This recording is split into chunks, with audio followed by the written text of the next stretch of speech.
సందర్భం కానీ తెలంగాణ హైకోర్టు ఇచ్చినటువంటి ఆర్డర్ కాపీలో స్పష్టంగా పేర్కొన్నారు.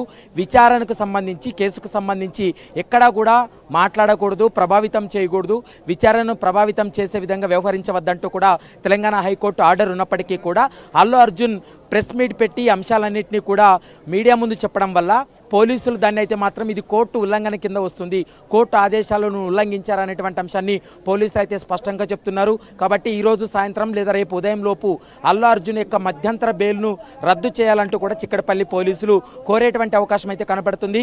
మరోవైపు ఈ వ్యవహారంలో అంటే అక్కడ జరిగినటువంటి తొక్కిసలాట జరిగినటువంటి పరిణామాల తర్వాత పోలీసులు దాదాపు 10 నిమిషాల ఒక వీడియోను కూడా రిలీజ్ చేయడం జరిగింది.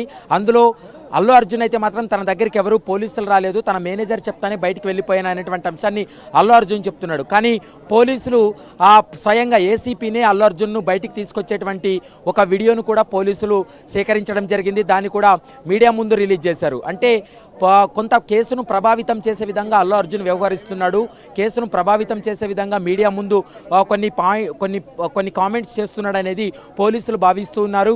కోర్టు ఆదేశాలు ఉల్లంఘించాడనేటువంటి అంశాన్ని పోలీసులు చెప్తున్నారు. మరి ఈ అంశాన్ని న్యాయస్థానం ముందు కూడా ఖచ్చితంగా కోర్టు చేస్తామనేది పోలీసులు చెప్తున్నటువంటి మాట. మరి చూడాలి ఈ వ్యవహారంలో ఇప్పటి వరకు మధ్యంతర బెయిల్ పైన 4 వారాల పాటు మధ్యంతర బెయిల్ పైన ఉన్నాడు. కాబట్టి ఈ బెయిల్ను కూడా రద్దు చేయాలని కోరేటువంటి అవకాశం అయితే కనపడుతుంది. ఈ రోజు లేదా రేపులో ఖచ్చితంగా న్యాయస్థానాన్ని కూడా ఆశ్రయించేటువంటి అవకాశం ఉంటుంది. ఒకవేళ అక్కడ మధ్యంతర బెయిల్ గిన క్యాన్సిల్ అయినట్లయితే ఖచ్చితంగా మరోసారి డివిజన్ బెంచ్ లేదా సుప్రీంకోర్టులో బెయిల్కు అంటే రెగ్యులర్ బెయిల్కి వెళ్లాల్సినటువంటి అవసరం ఉంటుంది. మరి రెగ్యులర్ బెయిల్ వేసినప్పుడు కూడా ఖచ్చితంగా ఇరు వాదనలు కూడా విన్న తర్వాతే కోర్టు ఒక కీలక నిర్ణయం తీసుకునేటువంటి అవకాశం ఉంటుంది.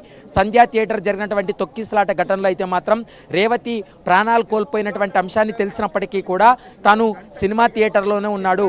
మరి సినిమా థియేటర్లో దాదాపు 3 గంటలు సినిమా అయిపోయేంత వరకు అక్కడ ఉన్నట్లయితే మరింత ఇబ్బందికరమైనటువంటి వాతావరణం ఉంటుంది, మరింత తొక్కిసలాట జరుగుతుందనేటువంటి ఉద్దేశంతో పోలీసులు కమ్యూనికేట్ చేసి స్వయంగా అల్లు అర్జున్ బయటికి తీసుకొచ్చామనేటువంటి ఆ వీడియోను సైతం పోలీసులు రిలీజ్ చేయడం జరిగింది. అంటే అల్లు అర్జున్ చెప్పినటువంటి వెర్షన్కి పోలీసులు చూపిస్తున్నటువంటి ఆధారాలకి చాలా వ్యత్యాసం ఉండడం వల్ల ప్రస్తుతం అయితే మాత్రం ఈ అంశాలన్నింటినీ కూడా అల్లు అర్జున్ను ఐఓగా ఉన్నటువంటి రాజు నాయక్ చిక్కడపల్లి ఇన్స్పెక్టర్ క్వశ్చన్ చేస్తున్నటువంటి పరిస్థితి ఉంది.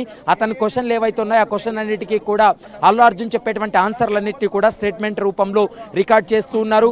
మరోవైపు కీలకమైనటువంటి ఘట్టం ఏంటంటే అల్లు అర్జున్ స్వయంగా ఎక్కడైతే సంఘటన జరిగిందో దుర్ఘటన జరిగిందో ఆ ప్రాంతానికి తీసుకెళ్లి సీన్ రీకన్స్ట్రక్షన్ చేయాలనేది పోలీసులు భావిస్తున్నారు. ఆ సీన్ రీకన్స్ట్రక్షన్ అనేది ఈ రోజే జరుపుతారా లేదా మరోసారి విచారణకు పిలిచి సీన్ రీకన్స్ట్రక్షన్ చేస్తారనేది మాత్రం మరి కాసేపట్లో క్లారిటీ వచ్చే అవకాశం ఉంటుంది. ఇప్పటికే అల్లు అర్జున్ తరపు న్యాయవాది అశోక్ రెడ్డి, మరోవైపు ఏసీపీ, ఐఓగా ఉన్నటువంటి రాజు నాయక్ మొత్తం 4 మాత్రం